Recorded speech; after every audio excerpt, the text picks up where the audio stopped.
My grandfather was a combat pilot. Even though he always felt distant, I liked him. When I grew older, I realized that he was always aware, always looking for any signs of danger. Shell shock, PTSD, it has many names. My mother told me that he didn't used to be like that he changed when he came back from Vietnam. My grandpa's profession was likely the reason why I was obsessed with space, astronauts, planes, and pilots. We used to talk about it when we were together. He was a really skilled and high-ranking officer in the Army, and he knew some people, even a couple of really well-known astronauts. When I once asked him if he met anyone who went to the moon, he simply replied, "Don't ever talk to me about the moon, boy. It's a dark and evil place." He died back in 2004 from natural causes. About 2 months ago, we decided to renovate my grandparents' old house. While clearing out the attic, I found an old metallic box. In the box, there was a number of things which, as I assumed, belonged to my grandfather. There was a military medal, a stack of papers, and an old picture of my grandfather and 2 other men I didn't recognize. My grandpa looked around 40, so I assumed that the picture was taken in the 70s. All of them were wearing spacesuits, and the scene was a typical backdrop used by NASA, but the logo was missing. Only a blank monochrome background. The mission patch was titled Dawnbreaker. I didn't understand anything. My grandfather was an astronaut? Why did he never tell anyone about this? Dawnbreaker? I never heard about such mission. It must have been covered up really well. But why? I found the answers in the papers on the bottom of the box.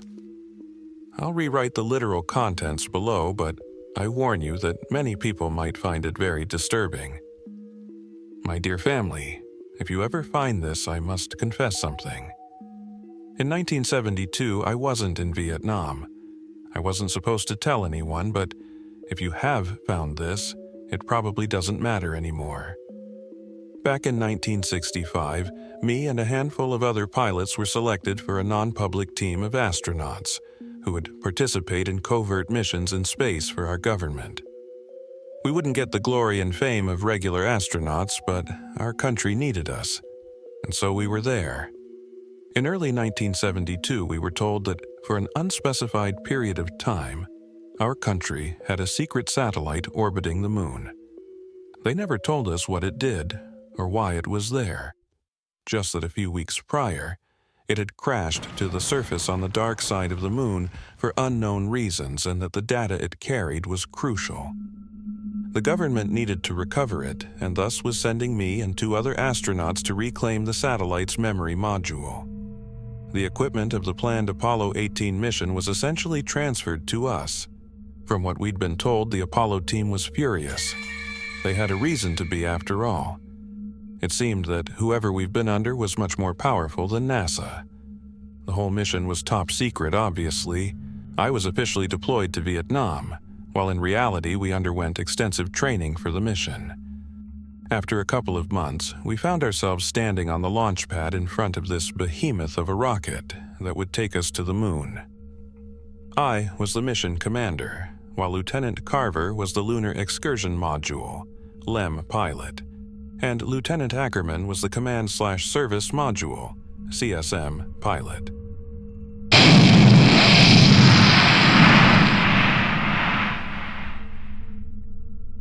The flight to the moon took roughly 3 days. After arriving, we made a couple of orbits around it. Each time we flew behind the horizon created by the moon itself, I felt a bit of helplessness when our communication to the whole world went dark, as the signal got obscured by the spherical mass of rock and dust below us.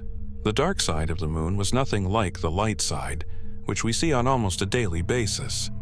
Instead of smooth gray fields and tranquil lunar seas, it was completely covered in dark, deep craters and holes, like as if it was being slowly eaten away by the universe itself. It was finally decided to begin the descent to the surface. Me and Carver exchanged wishes of good luck with Ackerman, and in the lunar module named Charon, we separated from the CSM named Trinity. After we announced Charon has touched down, Our response wasn't cheers and applause, but just mere, "This is Trinity, congratulations, Karen. I'll relay the news on the other side. Be safe out there, pals." Just like that, we became cut off from the rest of the world.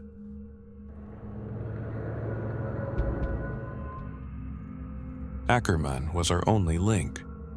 While he was above the light side, he could communicate with ground command, and while above the dark side, he could communicate with us. Never both at once. Even though the CSM's orbital period was roughly 2 hours, we would be in touch for only about 35 minutes each orbit. We landed on a flat plain inside a huge crater. Contrary to what some people believe, the sun shines at the dark side of the moon the same way as the light side. The amount of light depends on the lunar phase. It was still shining daylight in the place where we landed, but we knew that it would go dark in a few days. I felt excited and curious about what awaits us in this alien world. We waited for about an hour and a half to get the command's reply from Ackerman and spent the time by preparing our suits. Command sends their congratulations. You're to proceed with the recovery.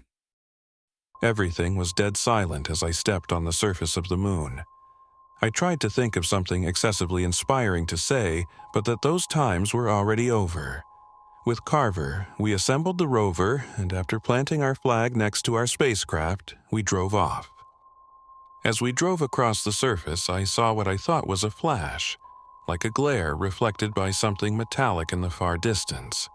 Since it was fairly common to see flashes of light because of an interesting physical phenomenon caused by the space radiation interacting with our eyes, I didn't give it much thought and soon forgot about it. After driving for a couple of hours, we reached the satellite, or what was left of it. We immediately noticed that something wasn't right. There were dozens of footprints around the probe, leading to a set of 2 tracks dragging out into the distance. "What the hell is this?" asked Carver in disbelief. "I don't know, but it seems that somebody got what we came for before us," I replied. Both the tracks and the footprints were different than ours. Whoever took the data wasn't here under the American flag. As I expected, we didn't find the data box. We found the part where it was supposed to be, but it was missing. Luckily for us, we were just in contact with Ackerman, so we reached out to him to describe our findings. This doesn't make any sense. Who would take it? Russians? They don't even have a lunar program. Even if somebody took it, how could we not be aware of that? How can the Russians land on the moon without us noticing? He responded, "As far as we know, the Russians have no idea that we are here, said Carver over the radio. "We're going to follow the trail." I cut off their conversation. Are you guys sure about this? Asked Ackerman. "Hell, I'm not sure about this. We're clearly missing something here. But I'll do as you say, Cap," responded Carver. Yes. If whatever was on that probe was so important for 2 countries to send people here to retrieve it, we have to find out what happened to it, I replied. Copy that, Karen. I'll relay your whereabouts to command as soon as I can. Be careful out there. Our oxygen was about at half capacity now, but we moved on with hopes of solving this mystery. It wasn't long until I saw something in the distance. As we got closer, I realized that it was a spacecraft. Its design was different than ours, and it was decorated with a flag of the Soviet Union. I couldn't explain why, but I felt that something was really odd about the spacecraft. If there really was Russians with us on the moon, they would have picked up our comms long ago, so there wasn't a point in hiding. To the unidentified Soviet lander, this is the crew of Dawnbreaker. Please respond. We know you're here. We have you in sight. Nothing. We attempted to contact them several times again in both Russian and English, but always received only silence in response. We got closer, and I realized why I found the spacecraft odd before. It looked like it had been there for a while. We didn't see much of the interior through the small windows, which had been covered with something from the inside. "Our air is running low and I don't like this, Mueller. We should really head back now." said Carver with clear uneasiness in his voice. "I know, but we have to find out what's going on here." It took some time until we figured out a way to open the airlock. No one was home. The inside was a mess. The interior was splattered with brownish-red fluid, presumably contents of one of the many opened food packages lying on the floor. Or was it? No. I quickly pushed that thought out of my head. It was a two-seater craft. There was a small amount of leftover supplies and samples, but no signs of the satellite's black box. There was a spacesuit hanged on the wall near the airlock. 2 occupants, and 1 spacesuit with a clearly missing name tag. We both quickly realized that the other one must still be out there somewhere, along with its occupant. At this point, we were really low on oxygen, so we rushed to get back to our spacecraft. As we reached Charon with the last bits of oxygen in our suits, I realized something. "Tell me, Carver, was it just me, or did we not pass the wreckage on our way back?" I asked.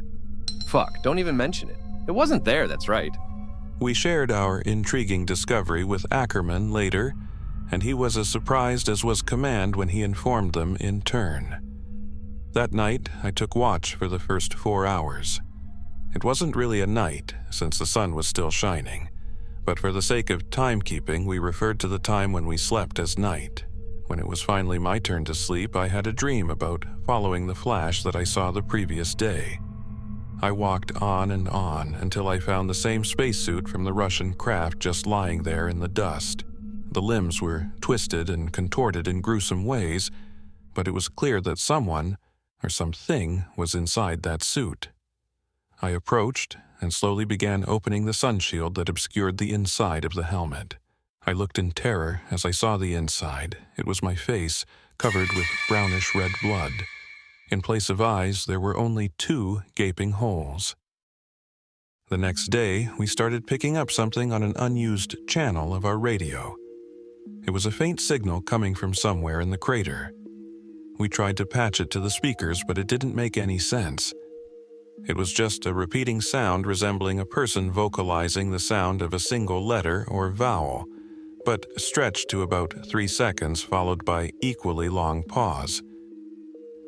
It was very distorted, and it clearly wasn't a loop, since each sound was just slightly different than the previous one. We ate, and once again prepared for moonwalk. It was darker than the other day. The sun was still shining, but it was steadily creeping its way under the horizon. We followed the source of the signal for about an hour when we found something lying in the dust in front of us.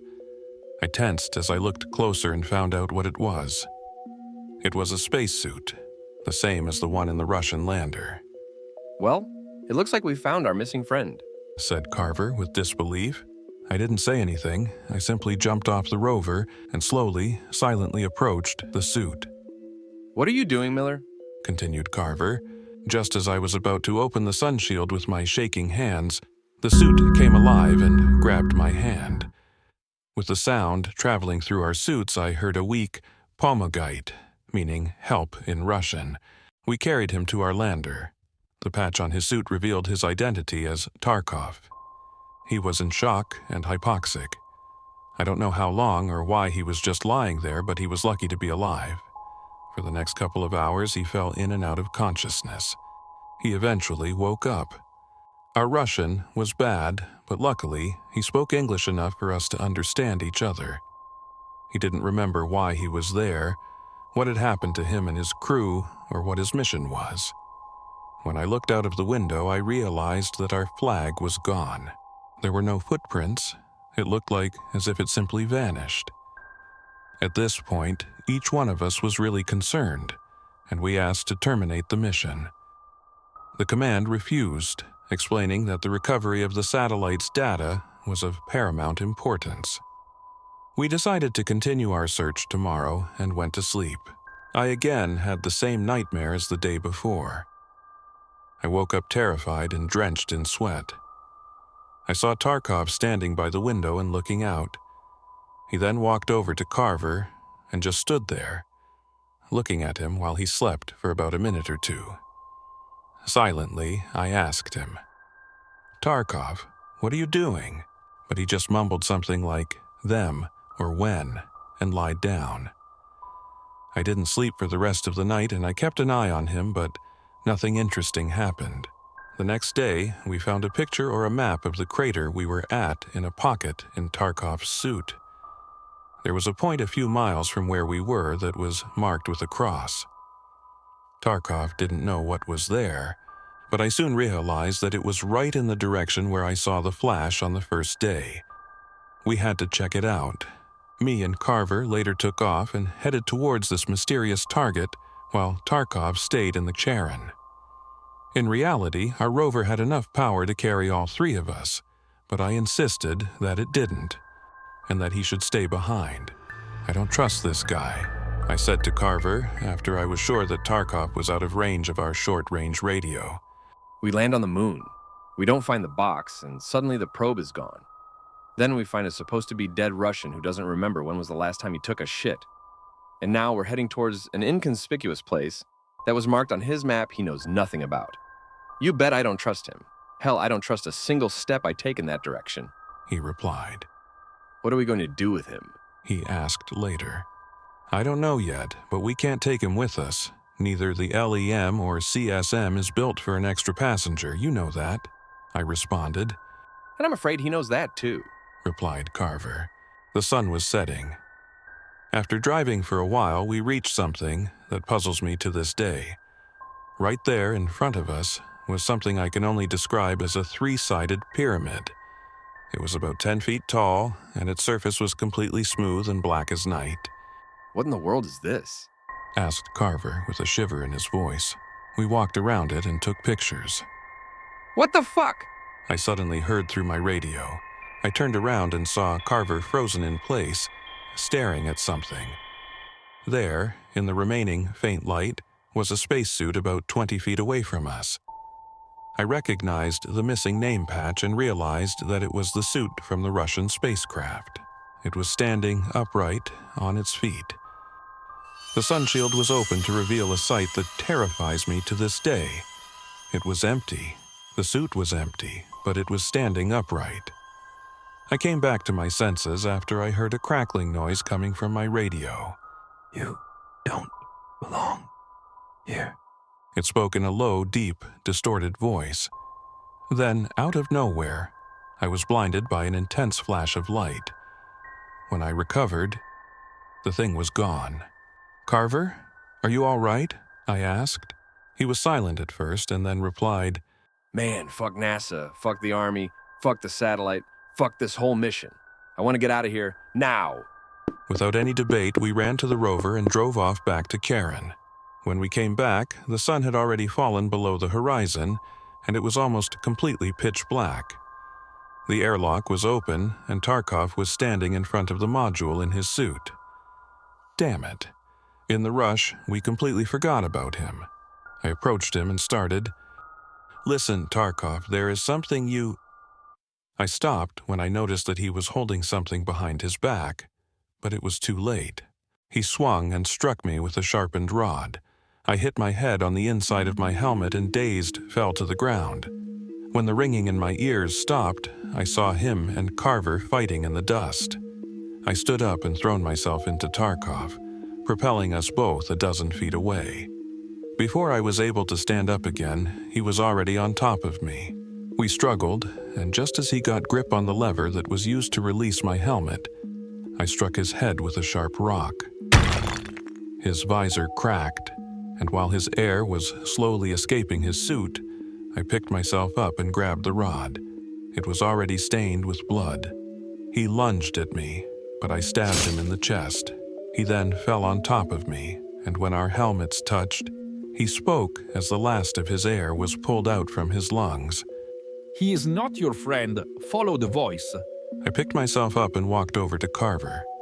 I saw that his suit was punctured on the thigh, and brownish-red blood was being sucked out into the airless vacuum all around us. When I brought him inside the Charon, I realized that our first aid kit was gone. He was bleeding a lot, and I managed to slow it down, but I had to treat him properly. I was afraid that if we took off, he would bleed out in zero gravity even faster.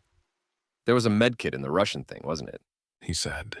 Yeah, I replied, Miller, you have to go and get it. Fuck, it's not that far from here, is it? said Carver. No, it's not. Are you sure you can hold on until I get back? I asked. Yeah, just go. So I went. Don't die on me, Carver, that's an order, I said before leaving.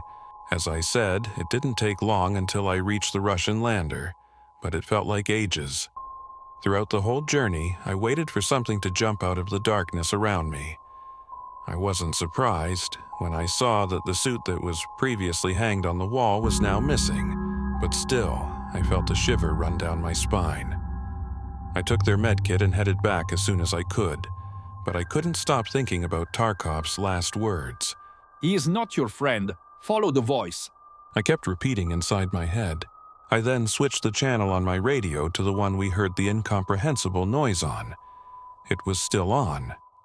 I realized that it was stronger in one particular direction. Follow the voice, I said to myself. Was this the voice Tarkov meant? Who is not my friend? Tarkov? Carver? The mission commander back at Earth? I had to find out. I drove off in the direction of the signal.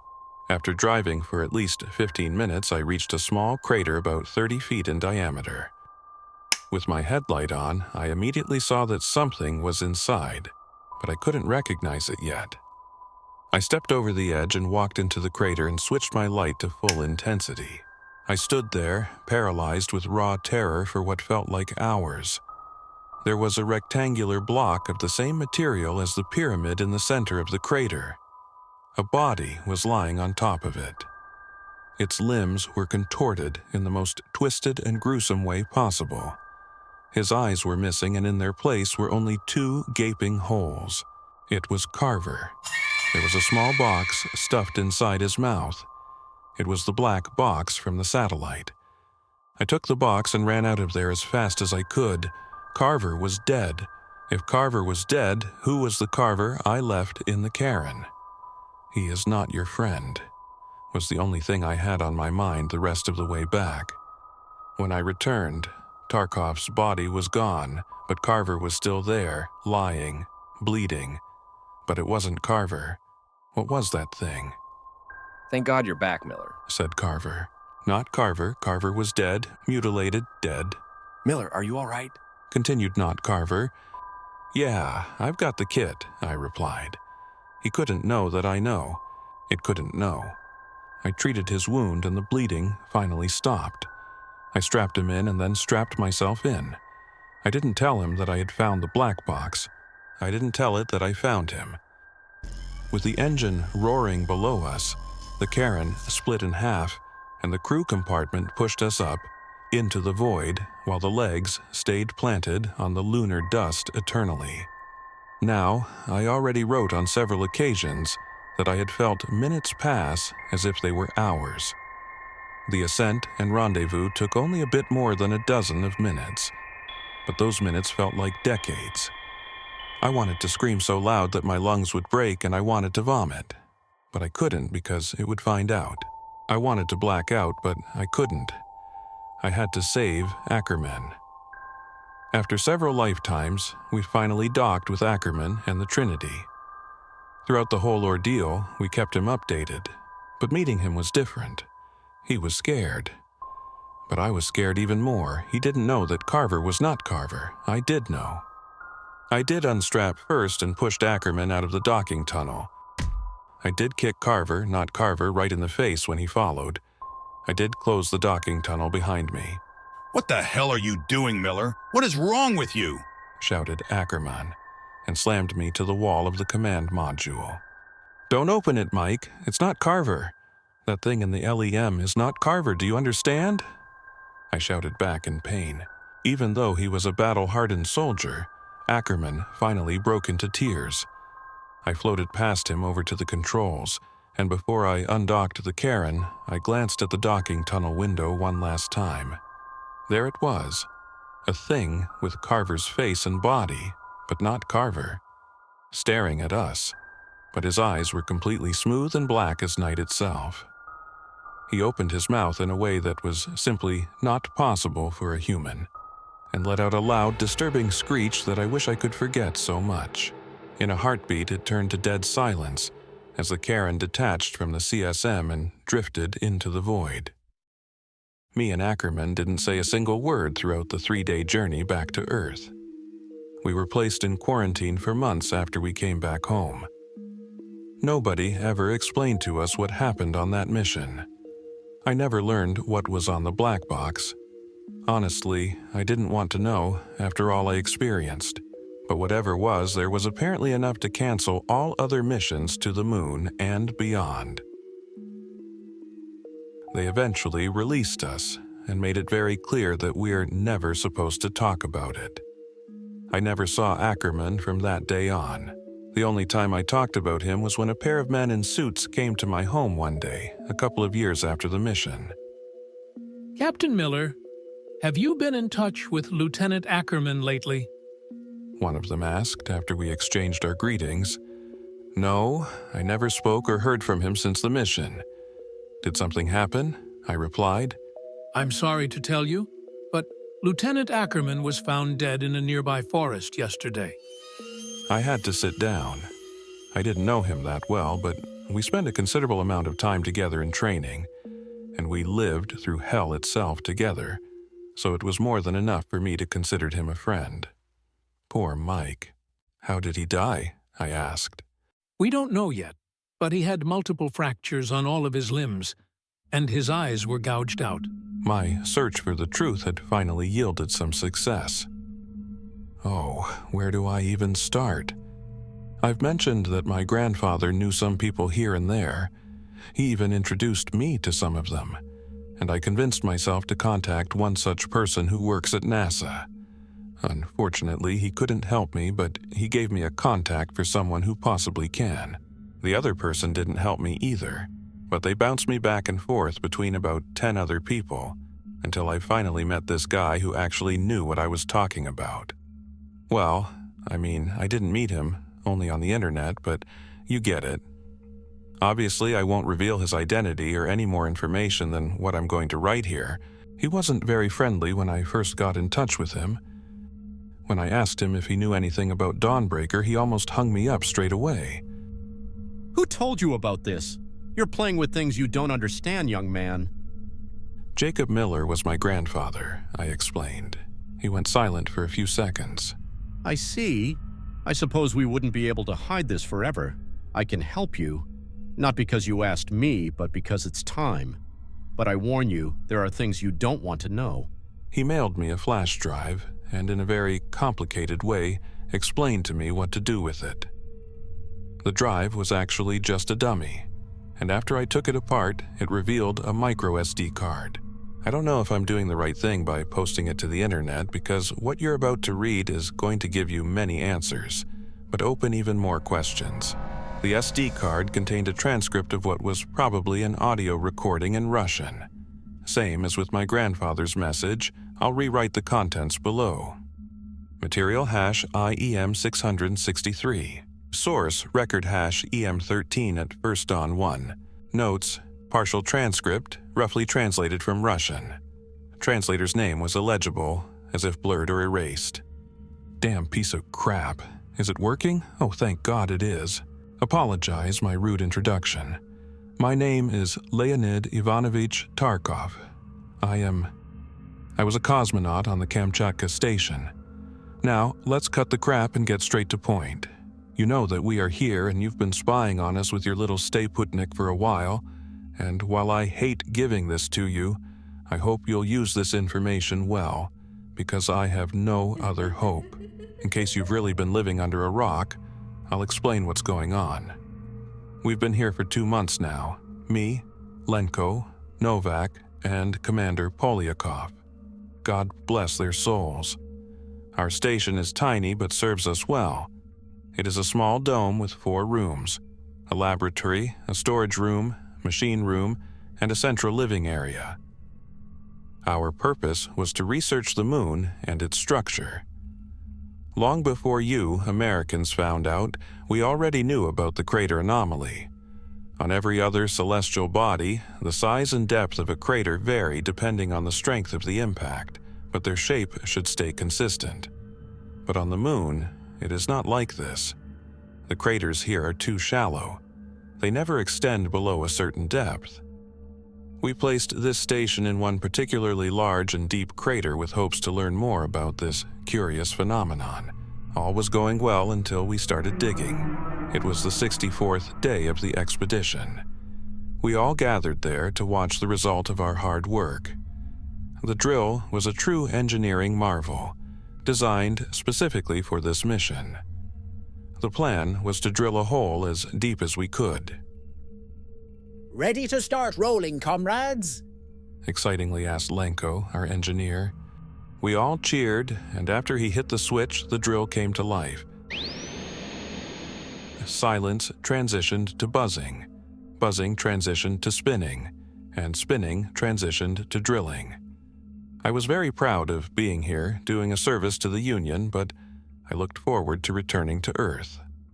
This was the first step to our journey home. After we made sure that all was going well, we started packing and heading home. Naturally, Lenko was last, since he behaved like if the drill was his little child he must watch over. What do you guys think is down there? He asked as he rushed to catch up with us. Our equipment couldn't pick up anything below some 5 meters under the surface, so there must be a layer of some very dense mineral, or maybe some unknown element. Who knows? Elaborated Novak, our geologist. I think we're going to find cheese. I said, and we all laughed. Even Commander Polyakov chuckled. I was wrong. We all were so wrong. The drill jammed the next day.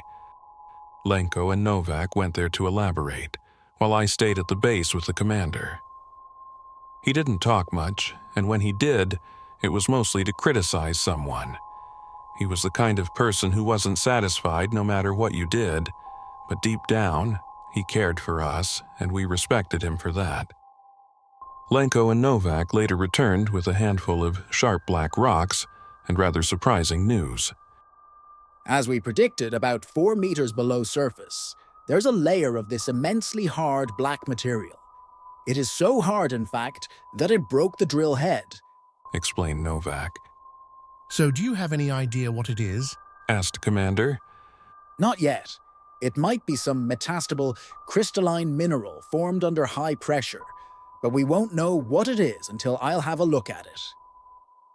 The next few days were very interesting. Me and Lenko spent almost all the time by replacing the drill heads. Novak was completely consumed by studying that strange material. The fact that he didn't make much progress only fueled his amazement. I was just doing some maintenance on the drill with Lenko when the drill suddenly plummeted down the hole, almost taking us with it. Did you see that? Asked Lenko with confusion. Of course I did, you idiot. It almost pulled me into that hole in case you didn't notice. I responded. I then realized he probably didn't mean the drill, and I thought that he was going to say something, but he didn't. I looked into the hole. I pulled a glow stick out of the pocket of my suit, cracked it, and dropped it into the hole. It fell into some sort of a cavity. The rest of the team arrived shortly after, and the commander started cursing at the drill, then at us, and finally he congratulated us to making the first major discovery on this rock. I knew what was going to happen next. Prepare your gear and get some sleep. We're going down there tomorrow, said Polyakov. When we returned to Kamchatka, Lenko insisted that he needs to service the exterior equipment. I thought that it was a bit odd, because he serviced the exterior 2 days prior, but our equipment breaks all the time, so I didn't consider it as a big deal. I wanted to stay with him so he wouldn't be left alone outside, but he refused with any possibility of convincing him, so I gave up on that. He returned inside some 30 minutes after we did anyway. However, a couple of minutes after he came back, we heard a bang from the airlock. Then another. We rushed there, and Novak took a look out of the window. He widened his eyes and scanned the outside with a blank expression on his face. What is it? I asked. I don't know. He replied. I swear I have no idea what that was. Novak continued watching the outside for a few seconds and then went back to continue his work, so we did as well. The next day, we descended down the hole. The commander went down first and then I followed. I rappelled down some 4 meters when I reached the layer of the black material. As if it wasn't hard enough already to fit through the narrow opening with the suit on, I had to be careful not to cut the suit on the sharp, jagged edges of the dark substance. I then got into a hollow section and descended some further 10 meters down until I hit solid ground. It was pitch black, but with my headlight on, I saw that we were in a sort of cavern or dome. The walls were out of sight, but the floor was the same material like the ceiling. The drill was down there. It had collapsed down the hole when the ceiling gave way. We waited for the rest of the team, and then headed into the darkness. After a few minutes, we sighted the wall. It was made out of the same material as I expected. Do you have any idea what this is, Novak? Asked Commander. I can't figure it out. It's like a really tight-packed crystal, but I couldn't find out what it is made out of. It's completely inert, doesn't melt, and doesn't conduct heat very well, He explained in return. We followed the wall and circled the whole cavity until we came back to where we started. The walls, the ceiling, and the floor were just this completely smooth black material. We headed back to the opening. However, on our way back, we came across another opening in the ground. There was a ramp that went down like a spiral, and after hesitating for a while, we walked down. We descended into another smaller cavity, where tunnels extended in 4 directions like crossroads. Nobody asked the obvious question. This wasn't a natural formation. There was 4 of us and 4 tunnels. One might think we would split up to cover more ground, but again, we were soldiers, not a bunch of stupid school kids, and so we stuck together. We walked for maybe 40 minutes. We passed several other intersections. The whole place seemed like a maze or a web of tunnels, and it would be really easy to get lost here, so each time we passed such intersection, we left a glow stick in the mouth of the tunnel we came from. The whole place was eerie, and the farther we went, the more uneasy I felt. Somewhere, deep in my mind, I felt that we are not supposed to be here. We just came to maybe the 10th or 11th intersection. We continued straight, but after a couple of steps, I noticed that Lenko wasn't by my side anymore.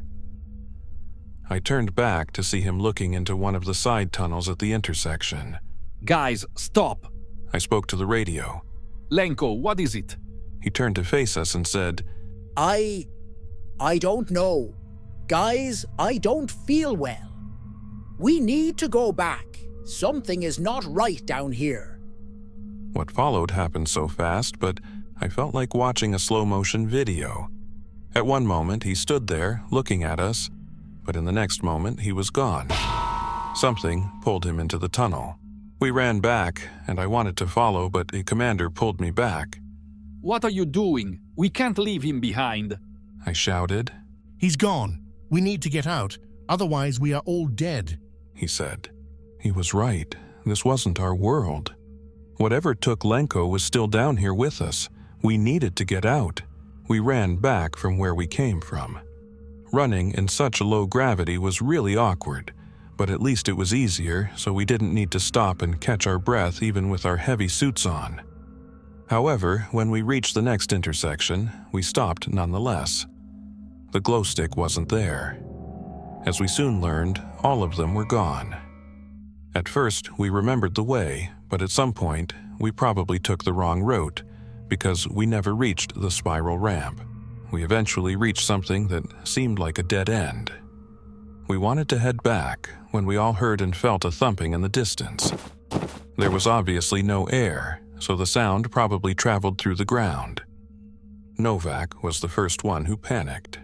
Fuck, what now? What are we going to do, Commander? Please, we have to do something. I want to go home. He shouted across the radio. The pounding got louder and louder, or perhaps closer and closer. I was on the verge of panic as well when I noticed that the wall in front of us wasn't a single piece. There was a groove running from the top to the bottom at the center, Help me with this. I said. With a combination of various tools, we managed to pry it open to reveal that the wall was, in fact, a door. The sound was now so close that I thought that if I looked back, I would have seen the source. But I didn't want to. We squeezed through the door and let it close behind us. Fuck, that was close. Are you all right? Asked the commander. How are we going to return back now? Asked Novak in response. We'll find a way. How? We have no idea where we are and there's... We'll find a way. We walked through another tunnel for some time until we reached a room. It was circular in shape, maybe 15 or 20 meters in diameter. It was filled with concentric rows of black boxes or tables, perhaps. In the center, there was a black three-sided pyramid. Again, 4 tunnels continued into the unknown at each side, like at the intersections. What was that place? We decided not to waste time and went into one of the tunnels. We probably walked for hours, but our oxygen was almost gone, and not long after we left the circular room, I started to feel it. My mind became cloudy, and my legs felt like jelly. I remember that we eventually reached a room. It was circular in shape, with concentric rows of black tables and a three-sided pyramid in the center. I didn't have any energy left to realize that we returned somehow to the same room we came from. I collapsed to the ground, breathing heavily, struggling for any oxygen left in my air. In the final desperate measure, I detached my helmet. I took a deep breath and cold air filled my lungs before I collapsed. I saw something while I was unconscious. I can't remember it clearly, like when you wake up and you remember your dream, but you forget it in a couple of minutes. I remember that I saw some kind of being. I can't remember how it looked like, but I knew that it was sleeping. Then it woke up. Tarkov. A voice said at the edge of my consciousness. Wake up! I woke up to see Novak. Wake up, Tarkov! He repeated and shook me. I saw that he had also removed his helmet. Somehow, there was air, and we could breathe it. But after all that's happened, it was one of the less surprising facts. What happened? I asked. Thank God you're all right. I don't know, but something is not right with Polyakov. He answered. I stood up and saw him standing in front of the pyramid. Commander Polyakov. I shouted. He didn't respond. We started walking towards him with Novak. I passed out when we got back here. When I woke up, he was already standing there. He wouldn't respond, and he didn't move an inch. Then I found you and woke you up. Explained Novak. Polyakov moved his arm and touched the pyramid. I don't know why I didn't notice it before, but anyway, his helmet was still on. There's no way he had any oxygen left. Suddenly, the surface of the pyramid went black. I mean, it was black even before, but now it was so black that I couldn't even see the surface anymore, only the outline. It was like if somebody simply torn away a part of space itself. Some sort of black hand appeared in front of the pyramid. I can't comprehend where it came from, but it seemed to extend out from the pyramid itself. It grabbed Polyakov's arm, and in a blink of an eye, it pulled him into the darkness. We turned and ran into the tunnel to our right. A few dozens of meters into the tunnel, I stumbled and fell face down onto the ground, breaking my lamp in the process. The last light in the tunnel disappeared with Novak as he sprinted away, and then I was plunged into darkness. I then heard heavy footsteps behind me. I wanted to stand up and run, but I couldn't. I couldn't take it anymore. I just lay there and awaited my end as the footsteps got closer. The thing got right next to me, and I felt a hand touch my leg. It touched my suit several other times and advanced towards my head. Then, to my horror, it touched my face. It was cold. I imagined the same hand that had just pulled Polyakov into the pyramid. I imagined it dragging me backwards and pulling me inside the pyramid to do terrible things to me. This was it. This was my end. But that didn't happen. Who is this? A shaky voice asked. I was startled, and I didn't know what to do. It was Lenko's voice. It's Tarkov. I said after a while. Thank God I found you. I thought I would die here, alone. He said. I stood up and we walked through the tunnel together in pitch darkness. We roamed the tunnels for hours, maybe days, weeks. At first, it wasn't so bad because I wasn't alone. We filled the time by speaking about various things. We talked about our families, about our jobs, and about how we became astronauts. At one point, I asked him what happened after he was pulled away from us. He didn't answer and went silent ever since. It wasn't long until the silence forced me to start questioning each step I took. How did Lenko survive? What happened to Polyakov? But there was one thought that was much stronger than the others. Was it really Lenko next to me? Was it him or that monster with the black hand? I wouldn't know because I couldn't see. Why didn't he have a light? How did he find me? My great fewness of not being alone shifted to terror. Each second, my desperation to see any light was stronger. I couldn't bear it anymore. I suddenly tripped and fell. Are you all right, Tarkov? Asked Lenko. I tripped on something, I explained. I turned and with my hands proceeded to feel the object that caused my fall. It was highly irregular, but sometimes symmetric. At some places, it was soft and flexible, while at others, it was cold and smooth. I then realized what it was, a spacesuit. I eventually found the lamp, and after some struggling, I detached it from the suit. At first, to my surprise, I was afraid to turn it on. I was afraid to see what was in the darkness all around us. I was afraid to see who was in the spacesuit, but I did it anyway. The brightness blinded my eyes, and after they adapted to the light, I saw Novak's face in the suit and Lenko standing over us. Our eyes met, and for a brief moment, I felt that his eyes were somehow unnatural. Something wasn't right about them. I was just on the verge of realizing what it was when the body beside me twitched and took a long, deep breath. Novak, are you okay? How did you get here? I asked.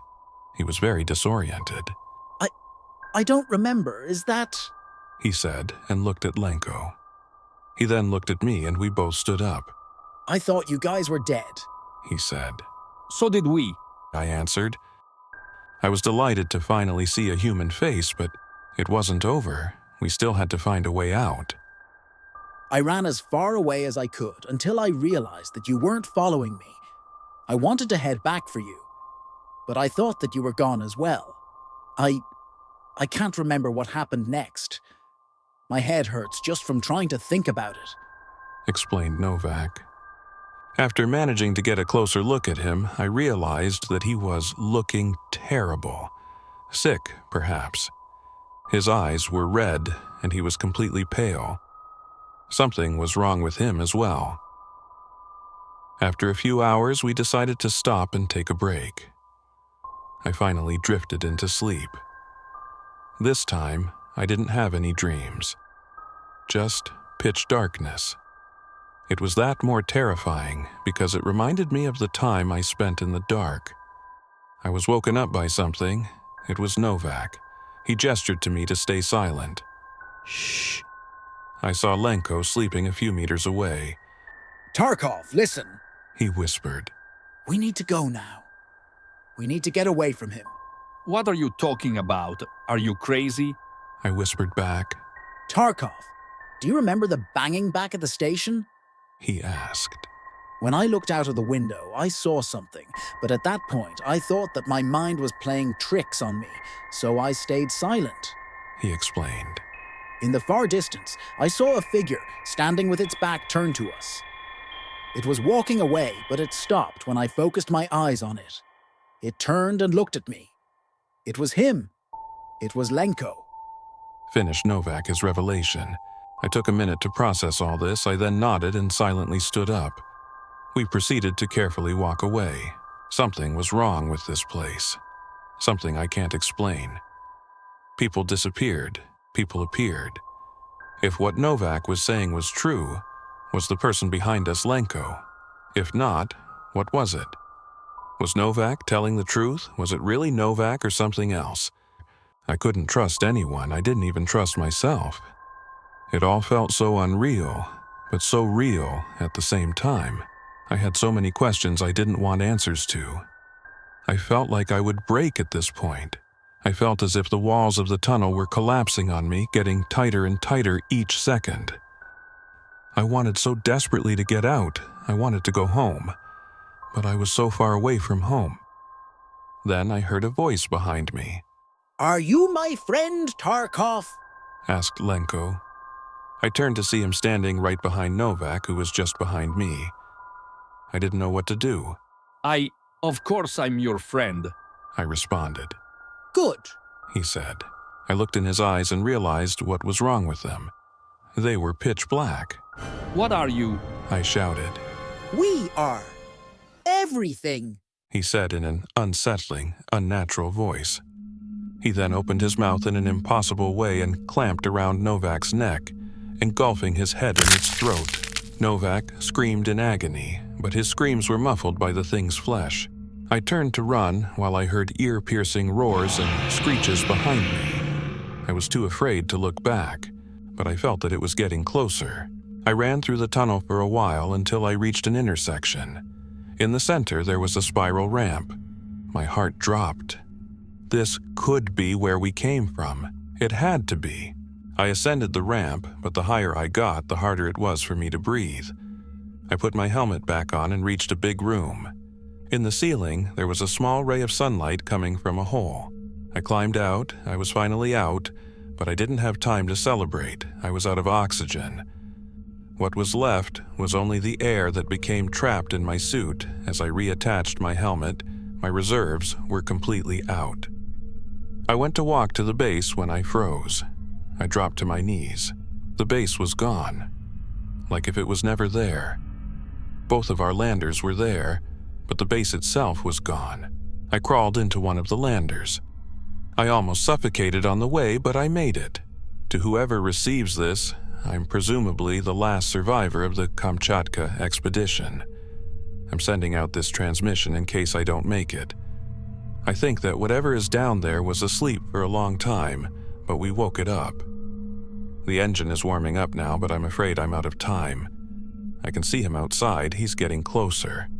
God help me. End of record. To think about it, I can't sleep knowing that our own moon is something unnatural, something hiding so many terrifying truths. Whenever you take a look outside at the night sky, remember that sometimes the most mysterious and terrifying things are hidden in plain sight. If you enjoyed this story, please like and subscribe for more creepy tales. Share your thoughts in the comments, and if you want me to narrate any story, please let me know. Thank you for listening.